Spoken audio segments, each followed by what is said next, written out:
नमस्कार दोस्तों, स्वागत है आप सभी का। आज हम लोग मॉक टेस्ट नंबर 2 का सॉल्यूशन करने वाले हैं। तो फिर से बहुत शानदार बेहतरीन क्वेश्चन इस मॉक टेस्ट में आपके लिए रहने वाले हैं। ओपन मॉक टेस्ट ही रहेगा ये भी, यानी कि क्वेश्चन और आंसर सब कुछ आपके सामने ही रहेगा। आपको इसका PDF ईजिली मैं प्रोवाइड करवा दूंगा, ठीक है। तो अभी सिर्फ आपको क्वेश्चन पढ़ना है और उनके आंसरों को देखना है। चलिए, सबसे पहला क्वेश्चन हमारे सामने है। पहला क्वेश्चन हमसे क्या कह रहा है, SMPS का पूरा नाम क्या है। कई बार आया हुआ क्वेश्चन है, इसीलिए मैंने इसको यहाँ पे रखा है। तो इसका जो पूरा नाम हो जाएगा वो क्या होगा हमारा, सर्विस मेक्ड पावर शॉप, या फिर स्विच मोड पावर सप्लाई, या फिर मेन पावर सप्लाई, या फिर सेव पावर मेन सप्लाई। तो इसका राइट आंसर हमारा क्या होता है, स्विच मोड पावर सप्लाई या फिर switch mode power supply. Hindi की थोड़ी बहुत मिस्टेक हो सकती है, उसको थोड़ा इग्नोर करिए, है ना, क्योंकि मैं पढ़ भी रहा हूँ, है ना। जो चीज़ जो गलत टाइप होगी उसको मैं सही पढ़ूंगा। आगे देखते हैं। बैंक में चेक रीड करने के लिए निम्न में से कौन सी विधि का प्रयोग होता है। तो देखिए, बैंक में क्या होता है, जो हमारा जो चेक होता है, चेक के ऊपर कहीं ना कहीं मैग्नेट लगी होती है, थोड़ी सी ब्लैक कलर में। तो उस मैग्नेटिक इंक, यानी कि उसमें जो चीज़ें लिखी होती है वो मैग्नेटिक इंक से लिखी होती हैं। तो मैग्नेटिक इंक को पढ़ने के लिए जो यूज़ होती है वो OCR होता नहीं, MCR होता नहीं, OMR होता नहीं। फुल फॉर्म इनका देख लेते हैं। OCR का मतलब हमारा क्या होता है, ऑप्टिकल कैरेक्टर रीडर। MCR का मतलब क्या होता है, मैग्नेटिक कैरेक्टर रीडर। या फिर OMR शीट सभी को पता है, ऑप्टिकल मार्क रीडर होता है। इसका राइट आंसर हमारा क्या हो जाएगा, MICR, यानी कि मैग्नेटिक इंक कैरेक्टर रीडर। चलिए आगे देखते हैं। अगला क्वेश्चन हमारी स्क्रीन पे है। निम्न में से कौन सा सबसे तेज और सबसे बड़ा और सबसे अधिक महंगा कंप्यूटर है। देखिए, सबसे बड़ा, सबसे तेज, सबसे अधिक महंगा, तो जाहिर सी बात है किसकी बात हो रही है यहाँ पे, सुपर कंप्यूटर की बात हो रही है। पर्सनल की भी नहीं हो रही, लैपटॉप की भी नहीं हो रही, और नोटबुक की भी बात यहाँ पे नहीं हो रही। कल हमने पढ़ा था कि कंप्यूटर दो प्रकार के होते हैं। तो आप लोगों को बताना है कंप्यूटर के जो 2 प्रकार है वो कौन कौन से होते हैं। चलिए, 4th क्वेश्चन देख लेते हैं। भारत में विकसित, देखिए विकसित गलत लिखा हुआ है ना, भारत में विकसित परम कंप्यूटर का विकास किस संस्था द्वारा किया गया था। जो परम सुपर कंप्यूटर है, भारत का पहला सुपर कंप्यूटर है, उसका जो विकास है वो किस कंपनी द्वारा किया गया था, किस संस्था द्वारा किया गया था। तो सीडेक के द्वारा किया गया था, या फिर IIT बॉम्बे के, मुंबई के द्वारा किया गया था, IIT दिल्ली, या फिर बार्क, है ना, Bhabha atomic research centre. BARC का फुल फॉर्म क्या होता है, Bhabha atomic research centre. CDAC का मतलब क्या होता है, ये आपको पता होना चाहिए। सीडेक ही वो संस्था थी जिसके द्वारा परम सुपर कंप्यूटर को क्या किया गया था, विकसित किया गया था। इसका फुल फॉर्म आपको मुझे बताना है, बताइए। तो सीडेक का जो फुल फॉर्म होता है, सीडेक का फुल फॉर्म हमारा क्या होता है, सीडेक होता है ना, यहाँ पे गलत लिखा हुआ है, सीडेक की जगह CADC होगा, है ना। जबकि इसका राइट आंसर क्या होता है, सीडेक होता है, यानी कि centre for develop advance computing. ये D आगे आ जाएगा और जो A है वो बीच में हो जाएगा। चलिए आगे देखते हैं। सर्वाधिक तेज गति वाला प्रिंटर कौन सा, आपको बताना है निम्न में से वह कौन सा प्रिंटर है जो सबसे तेज गति से चलता है। Jet printer, thermal printer, laser printer होगा या फिर डेजी व्हील प्रिंटर होगा। तो jet printer, thermal printer, laser printer, या फिर डेजी व्हील। डेजी व्हील तो नहीं होगा क्योंकि एक तरह का क्या कैरेक्टर प्रिंटर है। लेज़र प्रिंटर इसका राइट आंसर होगा, क्योंकि लेज़र प्रिंटर एक बार में पूरा एक पेज प्रिंट कर देता है। चलिए आगे देखते हैं। अगला क्वेश्चन हमसे क्या कह रहा है, माउस की क्रिया है, ठीक है, सिंगल क्लिक है, डबल क्लिक है, ड्रैग है, या फिर उपरोक्त सभी है। माउस को हम किस तरीके से यूज़ कर सकते हैं, सिंगल क्लिक करके यूज़ करते हैं, डबल क्लिक करके यूज़ करते हैं, या फिर ड्रैग करके यूज़ करते हैं, या फिर उपरोक्त सभी। तो देखिए, तीनों चीज़ों का यूज़ हम माउस में करते हैं। सिंगल क्लिक का भी करते हैं, डबल क्लिक का भी करते हैं, और मतलब ड्रैग का भी करते हैं। तो तीनों इसके क्या हो जाएंगे, राइट आंसर हमारे हो जाएंगे। चलिए आगे देखते हैं। किसी भी विशिष्ट कार्य को करने के लिए कौन सी की दूसरी की के साथ प्रयुक्त की जाती है। तो यहाँ पे कॉम्बिनेशन वाली जो की है उनकी बात हो रही है। फंक्शन की होती है, स्पेस बार होती है, कंट्रोल होती है, या फिर एरो की होती है। तो देखिए, फंक्शन की तो F1 से लेके F12 तक होती हैं, वो कॉम्बिनेशन की नहीं है, क्योंकि वो अपने आप में पूरा एक मतलब 4-5 चीज़ों को एक साथ करने के लिए फंक्शन की का यूज़ हम करते हैं। यहाँ पे कंट्रोल और जो हमारी शिफ्ट होती है ये कॉम्बिनेशन की होती हैं, यानी कि इनको कभी ऑल्ट, कंट्रोल और शिफ्ट तीनों क्या होती है, मॉडिफायर की भी बोलते हैं इनको, या फिर कॉम्बिनेशन की भी बोलते हैं। किसी की के साथ ही इनका प्रयोग किया जाता है। तो कंट्रोल इसका क्या हो जाएगा, राइट आंसर हो जाएगा C, यानी कि कंट्रोल। आगे देखते हैं। कंप्यूटर की भाषा में 1 मेगाबाइट कितने बाइट के बराबर होते हैं, ये चीज़ें आपको पूरी तरह से पता होनी चाहिए। देखिए 1024 हमेशा से याद रहता है, लेकिन इन्होंने क्या कर दिया कि मेगाबाइट जो होता है वो हमारा किन से मिलके बनता है, जो मेगाबाइट होता है वो हमारा किन से मिलके बनता है, 10। देखिए क्या होता है, सबसे पहले हमारा आता है बिट, बिट से क्या बनता है हमारा बाइट, बाइट से हमारा क्या बनता है किलोबाइट, किलोबाइट से हमारा क्या बनता है मेगाबाइट बनता है। लेकिन इन्होंने बीच वाला जो किलोबाइट था उसको हटा दिया, सीधे आपको बाइट दे दिया। तो सिंपल से इसको क्या करना है 1024 लिखना है और उसके इनटू में फिर से 1024 लिखना है। जो भी आंसर होगा वो हमारा राइट हो जाएगा। राइट आंसर इसका क्या है 10,4,8,576 है ना। आप इंटू करेंगे इजीली आपका आंसर आ जाएगा, लेकिन पता भी होना चाहिए। अगला क्वेश्चन है, ग्राफिक इमेज को कंप्यूटर में किसकी सहायता से इनपुट करते हैं। ग्राफिक इमेज को कंप्यूटर में निम्न में से किसकी सहायता से इनपुट किया जाएगा। तो वो चीज़ कौन सी होगी हमारी, स्कैनर होगा, फ्लॉपी होगी, जॉयस्टिक होगी या फिर माउस। सभी को पता है जॉयस्टिक और माउस क्या है, एक तरीके के पॉइंटिंग डिवाइस है, ये नहीं हो सकते हैं। स्कैनर ही वो चीज़ है जिसके माध्यम से आप किसी भी दस्तावेज को कंप्यूटर में एंटर अंदर कर सकते हैं। इमेज, ग्राफिक इमेज उसकी हम लोग बना सकते हैं। आगे देखते हैं, कंप्यूटर की आवाज़ को सुनने या रिकॉर्ड करने के लिए किस कार्ड का प्रयोग किया जाता है। आपके कंप्यूटर में जब तक क्या नहीं होगा, साउंड कार्ड नहीं होगा, तब तक आपको किसी भी तरह की कोई वॉल्यूम आपके कंप्यूटर से सुनाई नहीं देगी।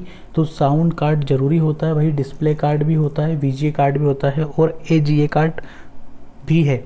चलिए इसका राइट आंसर क्या हो जाएगा, बी हो जाएगा। आगे देखते हैं, पीसी पर टाइपिंग करते समय दो शब्दों के बीच जगह छोड़ने के लिए डॉट डॉट डॉट नामक की दबानी पड़ती है। यदि हम लोग टाइपिंग कर रहे हैं और दो शब्दों के बीच हमें स्पेस देना है तो हम किस की का यूज़ करेंगे, तो वो की हमारी कौन सी होगी। सबसे बड़ी की हमारे जो कीबोर्ड में होती है उसी को बोलते हैं स्पेस बार। तो राइट आंसर हमारा क्या हो जाएगा, स्पेस बार हो जाएगा। बैक स्पेस का जो यूज़ होता है वो शब्दों को बाईं तरफ से मिटाने के लिए होता है। शिफ्ट का अभी हमने बात की, शिफ्ट और कंट्रोल क्या है, मॉडिफायर की है हमारी, कॉम्बिनेशन के साथ प्रयोग की जाती हैं। आगे देखते हैं, कंप्यूटर की बुद्धिमत्ता स्तर यानी कि IQ होता है, कितना होता है, तो इसका IQ क्या होता है, 0 होता है। आगे देखते हैं, प्रिंटर निम्न में से किससे संबंधित है। प्रिंटर कैसी डिवाइस है आपको बताना है। इनपुट है, वर्ड प्रोसेसिंग है, प्रोसेसिंग है या फिर आउटपुट है। सभी को पता है प्रिंटर किस तरह की डिवाइस है, आउटपुट डिवाइस है, जो कि कितने प्रकार की होती है, 2 प्रकार की होती है। आगे, हार्ड डिस्क से डिलीट की गई फाइल डॉट डॉट डॉट में भेजी जाती है। यानी कि आपने किसी भी फाइल को अपनी हार्ड डिस्क से डिलीट कर दिया, यानी कि कंप्यूटर में से डिलीट कर दिया, तो वो कहाँ जाएगी, वो जाके स्टोर होती कहाँ पे, हमारे रिसाइकल बिन में स्टोर होती है। यानी कि अगर ये भी क्वेश्चन आ जाए कि एक बार डिलीट की गई फाइल क्या पूरी तरह से कंप्यूटर से गायब हो जाती है, लुप्त हो जाती है, तो हाँ या ना में आंसर दीजिए। तो आप क्या करेंगे, कभी भी नहीं होती है, बल्कि वो कहाँ जाके स्टोर हो जाती है, रिसाइकल बिन में स्टोर हो जाती है। राइट आंसर इसका क्या हो जाएगा, ए, रिसाइकल बिन। अगला, कंप्यूटर में डिस्क कहाँ रखी जाती है। तो कंप्यूटर में डिस्क कहाँ रखी जाती है, हार्ड ड्राइव में, डिस्क ड्राइव में या फिर CPU में या फिर मॉडेम में। तो देखिए डिस्क के पीछे ड्राइव लिख दो, उसके रखने की जगह का नाम आ जाएगा, डिस्क के पीछे ड्राइव लिखेंगे तो क्या हो जाएगा, डिस्क ड्राइव हो जाएगा। 16 की बात करते हैं, विंडोज़ विस्टा के बाद कौन सा ऑपरेटिंग सिस्टम आया था। लाइन्स आपको पता होना चाहिए। सबसे पहले डोज आया, फिर 95, फिर 98, फिर 1000, फिर XP, फिर मिलीनियम, फिर 7, फिर 10, फिर 13, फिर 16, फिर 19 और फिर 21 अभी आ चुका है। तो यहाँ आपको बताना है कि विंडो विस्टा के बाद कौन सा आया था। तो विंडो विस्टा के बाद क्या आया था हमारा, विंडोज 7 आया था। चलिए 17वां क्वेश्चन हमारे सामने है, निम्न में से कौन सा सिस्टम सॉफ्टवेयर है। तो मैंने अभी सॉफ्टवेयर की क्लास ली थी, उसमें मैंने आपको बताया था कि जो सॉफ्टवेयर होते हैं 3 तरह के होते हैं। एक सिस्टम सॉफ्टवेयर होता है, फिर उसके बाद एप्लीकेशन सॉफ्टवेयर होता है, उसके बाद तीसरा जो होता है वो हमारा क्या होता है, यूटिलिटी सॉफ्टवेयर होता है। तो यहाँ पे पूछा गया है सिस्टम सॉफ्टवेयर है, तो देखिए MS वर्ड जो है वो एक तरह का एप्लीकेशन सॉफ्टवेयर है, एक्सेल भी एक तरह का एप्लीकेशन सॉफ्टवेयर है, पावर पॉइंट भी एक तरह का क्या है, एप्लीकेशन सॉफ्टवेयर है। बचा विंडो 7 क्या है, एक तरह का ऑपरेटिंग सिस्टम है। क्या है ये, एक तरह का क्या हो जाएगा, हमारा ऑपरेटिंग सिस्टम हो जाएगा। चलिए, तो ये ऑपरेटिंग सिस्टम जो होते हैं ये हमारे किसके होते हैं, सिस्टम सॉफ्टवेयर का ही एक उदाहरण होता है।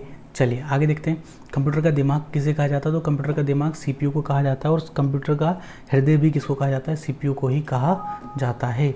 अगला क्वेश्चन क्या कह रहा है, स्टोर प्रोग्राम सिद्धांत किसने दिया था। तो ये दिया था वॉन न्यूमैन ने, सिर्फ इसका नाम ही याद रख लीजिए काफ़ी है। अगला देखते हैं, 20वें नंबर पे क्या है, विंडोज 7 इनमें से किस फाइल फॉर्मेट को सपोर्ट करता है? तो विंडोज 7 सपोर्ट करता है NTFS को। किसको करता है? NTFS को। अगला क्वेश्चन है, निम्न में से कौन सी कुंजी टॉगल की नहीं है? अभी हमने बात की थी यहाँ पे मॉडिफायर की। मॉडिफायर की के जैसी ही क्या होती है, टॉगल की भी होती है, लेकिन इनका काम होता है अलग। यदि आपने इनको एक बार दबा दिया तो ये कीबोर्ड के जो कार्य करने का जो तरीका होता है उसको पूरी तरह से परिवर्तित कर देती हैं। तो देखिए इनके पीछे नॉर्मली क्या लगा होता है, लॉक लगा होता है। इनका जो नाम होता है उसके पीछे लॉक लगा होता है। तो देखिए caps lock, num lock, scroll lock, या फिर हमारा क्या हो जाएगा, ये तीनों हमारी क्या हो जाएंगी, लॉक लगा है, यानी कि ये हमारी क्या हो जाएंगी, टॉगल की हमारी हो जाएंगी। जिसे कंट्रोल है ये हमारी क्या है, टॉगल की नहीं है। कंट्रोल हमारी किस तरह की है? तो कंट्रोल एक मॉडिफायर की है। आगे देखते हैं, इनमें से किसको पोर्टेबल कंप्यूटर नहीं माना जाता है? किसको नहीं माना जाता है? तो डेस्कटॉप कंप्यूटर को पोर्टेबल कंप्यूटर नहीं माना जाता है। आगे देखते हैं 23, मिनी कंप्यूटर को निम्न नाम से भी जाना जाता है। किस नाम से भी जाना जाता है? Mid range computers, personal editor assistant, laptop computer, या फिर मेन फ्रेम कंप्यूटर। तो मिनी कंप्यूटर को जाना जाता है मिड रेंज कंप्यूटर्स के नाम से भी। आगे देखते हैं, ऐसे कौन से प्रोग्राम है जो फाइल का आकार छोटा कर देते हैं? सभी को पता है यदि हमारी फाइल क्या है, बहुत ज़्यादा बड़ी होती है, उसका आकार बड़ा होता है, तो हम उसके आकार को क्या करते हैं, कंप्रेस करते हैं। क्या करते हैं? हम उसके आकार को कंप्रेस करते हैं ताकि वो डिस्क में कम स्थान ले, इसीलिए तो हम उसको क्या करते हैं, कंप्रेस करते हैं। तो क्या होता है, फाइल कंप्रेशन इसका राइट आंसर हमारा हो जाएगा। बैकअप अलग चीज़ होती है, डिलीट की फाइलों को फिर से प्राप्त करने के लिए बैकअप प्रोग्राम होते हैं। डिस्क क्लीनअप का मतलब होता है डिस्क को खाली करना, यानी कि थोड़े से प्रोग्राम को क्या करना, डिलीट कर देना। इंस्टॉल का मतलब होता है किसी भी नए प्रोग्राम को इंस्टॉल करना। आगे देखते हैं 25, रैम में स्टोर किया हुआ डेटा नहीं है, वो डेटा है।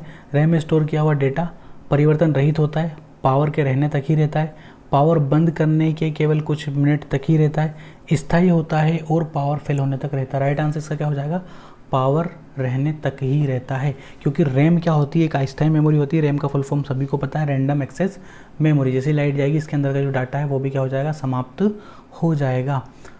26, सॉफ्टवेयर का प्राथमिक उद्देश्य डेटा को किसमें परिवर्तित करना होता है? तो सॉफ्टवेयर का जो प्रारंभिक उद्देश्य होता है वो क्या होता है, वेबसाइट, इन्फॉर्मेशन, प्रोग्राम्स या फिर ऑब्जेक्ट। राइट आंसर इसका क्या हो जाएगा, इन्फॉर्मेशन में परिवर्तित करना होता है। डेटा को किस में बदलना, इन्फॉर्मेशन में बदलना। आगे देखते हैं FTP का फुल फॉर्म क्या हो जाएगा हमारा, फाइल ट्रांसफ़र प्रोटोकॉल। क्या होता है, file transfer protocol. Easy question था। 28, निम्न में से कौन सा उपकरण पॉइंट करने वाला उपकरण नहीं है? माउस पॉइंटिंग डिवाइस है, टच स्क्रीन ठीक है पॉइंटिंग डिवाइस है, जॉयस्टिक बिल्कुल है, कीबोर्ड नहीं है, कीबोर्ड एक इनपुट डिवाइस है लेकिन ये पॉइंटिंग डिवाइस नहीं है, पॉइंट इसमें आप नहीं कर सकते। आगे देखते हैं 29 ... प्रोग्राम आपके कंप्यूटर सिस्टम को वायरस या इतर हानिकारक प्रोग्रामों से बचाता है। कौन बचाता है, बैकअप बचाता है, एंटीवायरस, अनइंस्टॉल या फिर ये सभी? तो देखिए अगर आपको आपके कंप्यूटर को वायरस से बचाना है तो उसमें क्या इंस्टॉल होना चाहिए, एंटीवायरस उसमें इंस्टॉल होना ही चाहिए। क्या होना चाहिए उसमें, एंटीवायरस इंस्टॉल होना चाहिए। चलिए आगे देखते हैं 30 हमसे क्या कह रहा है, माइक्रो प्रोसेसर में 2 मौलिक घटक होते हैं। कौन कौन से 2 मौलिक घटक होते हैं, control unit, arithmetic logic unit, और बा दोनों या फिर इनमें से कोई नहीं। तो जो हमारा CPU होता है उसमें दो चीज़ें होती हैं, कंट्रोल यूनिट भी होती है और अर्थमेटिक लॉजिक यूनिट भी होती है, साथ ही उसमें मेमोरी यूनिट भी हमारी होती है। आगे देखते हैं CISC का मतलब क्या है, CISC का मतलब क्या है? तो इसका जो फुल फॉर्म होगा वो हमारा क्या हो जाएगा, कॉम्प्लेक्स इंस्ट्रक्शन सेट कंप्यूटर। नया क्वेश्चन एकदम नोट कर लीजिए।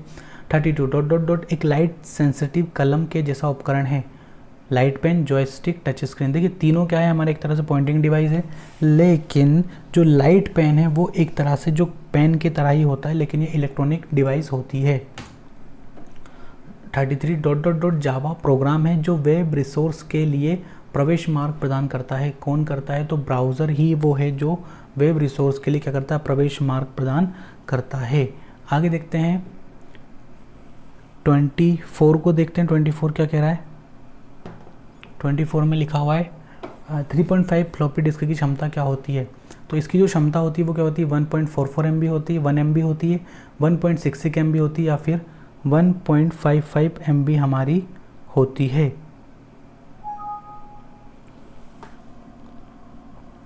तो इसका जो राइट आंसर हो जाएगा वो हमारा क्या होगा, ए होगा। 1.44 MB इसकी क्षमता होती है। कितनी होती है? 1.44 MB इसकी जो क्षमता है वो होती है। चलिए आगे देखते हैं।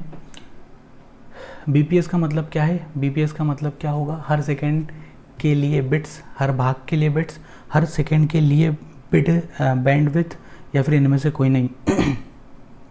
तो बीपीएस का जो फुल फॉर्म होगा वो क्या होगा? हर सेकेंड के लिए बिट्स, यानी कि बिट्स पर सेकेंड। क्या होता है बीपीएस का फुल फॉर्म? बिट्स पर सेकेंड। आगे देखते हैं 36। नेटवर्क के विभिन्न घटकों को जोड़ने वाले तारों एवं उपकरणों की भौतिक संरचना को नेटवर्क का डॉट डॉट डॉट कहते हैं। तो इसको क्या कहेंगे? टोपोलॉजी कहते हैं। सभी ने पढ़ा हुआ है टोपोलॉजी। देखिए टोपोलॉजी हमने पढ़ी हुई है, रिंग टोपोलॉजी भी पढ़ी हुई है, मैश टोपोलॉजी पढ़ी हुई है, स्टार टोपोलॉजी, बस टोपोलॉजी, ट्री टोपोलॉजी, सारी टोपोलॉजी हमने पढ़ी हुई हैं। अगर एक बार फिर से आप रिवाइज कर लेंगे तो कंठस्थ आपको ये टोपोलॉजियाँ हो जाएंगी। आगे देखते हैं अगला क्वेश्चन हमसे क्या कह रहा है। 37। डॉट डॉट डॉट को सिस्टम कैबिनेट या चेचिस भी कहा जाता है। किसको कहा जाता है? सिस्टम यूनिट को सिस्टम कैबिनेट भी कहा जाता है या फिर चेचिस भी कहा जाता है। 38 का राइट आंसर क्या हो जाएगा? Random access memory. किस तरह की मेमोरी होती है? तो रैंडम एक्सेस मेमोरी एक तरह की क्या होती है? वोलेटाइल, यानी कि अस्थायी मेमोरी हमारी होती है। 39। कंप्यूटर में उपयोग आने वाली आईसी चिप्स किससे बनी होती हैं? बहुत इजी क्वेश्चन है। आईसी चिप किसकी बनी होती हैं? तो ये बनी होती हैं सिलिकॉन की। किसकी बनी होती है? सिलिकॉन की। सेमीकंडक्टर होती है, यानी कि अर्धचालक ये होती हैं। 40। निम्न में से कौन से घटक को डाटा संग्रहण करने में प्रयोग किया जाता है? कौन से घटक को? मेमोरी जो होती है इसका प्रयोग हम लोग डाटा के संग्रहण के लिए करते हैं। राइट आंसर क्या हो जाएगा? मेमोरी। अगला क्वेश्चन, CPU CUI का विस्तारित रूप क्या है? देखिए CUI जो होता है, CUI का विस्तारित रूप कल भी शायद इस पर चर्चा हुई थी। क्या होता है इसका फुल फॉर्म? क्या होता है? Character user interface. CUI का फुल फॉर्म हमारा क्या हो जाएगा? Character user interface. CUI का full form character user interface. अगला क्वेश्चन देखते हैं। VSAT का अर्थ क्या है? नया क्वेश्चन है। इसका राइट आंसर क्या हो जाएगा? Very small Archer terminal. क्या होता है? Very small Archer terminal. अगला क्वेश्चन देखते हैं। निम्न में से वेबसाइट में जाने का मार्ग डोरवे कौन सा है? यानी कि निम्न में से वेबसाइट में जाने का मार्ग कौन सा है? बी, यानी कि होम पेज। किसी भी वेबसाइट का जो पहला पेज जो होता है वो होम पेज होता है, और यदि आपको वेबसाइट के अंदर जाना है तो होम पेज से ही होके जाना पड़ेगा। FTP का अर्थ हमने अभी देखा क्या होता है? File transfer protocol. अगला question, frequently accessed memory provide की जाती है। क्वेश्चन थोड़ा सा गलत है। इसका राइट आंसर क्या हो जाएगा? कैश मेमोरी द्वारा। चलिए आगे देखते हैं। 46। Data processing system, data communication system और संबद्ध उपकरणों के मध्य इंफॉर्मेशन एक्सचेंज करने के लिए ASCII का प्रयोग किया जाता है। ASCII द्वारा कितने कैरेक्टर्स वाले कोड का सेट प्रयोग किया जाता है? बहुत बड़ा क्वेश्चन है। राइट आंसर इसका क्या हो जाएगा? 7 बिट। क्या हो जाएगा इसका राइट आंसर?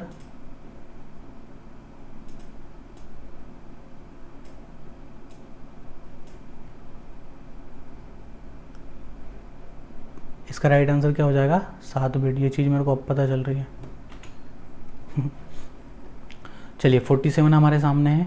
सेट मेल किससे संबंधित है?